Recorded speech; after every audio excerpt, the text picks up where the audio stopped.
ఎదుగు ఒదుగు, ఒదుగుతావా ఎదుగుతావా, ఇది డిసైడ్ చేసుకోవాల్సింది భారతీయ జనతా పార్టీ.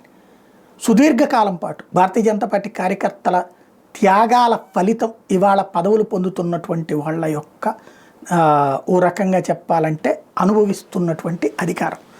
8 మంది ఎమ్మెల్యేలు, అలాగే 3 ఎంపీలు, ఒక మంత్రి, కేంద్రంలో ఒక మంత్రి, రాష్ట్రంలో ఒక మంత్రి, ఈ పదవులు అనుభవిస్తున్నారంటే సుదీర్ఘకాలం పాటు కార్యకర్తల త్యాగాలు.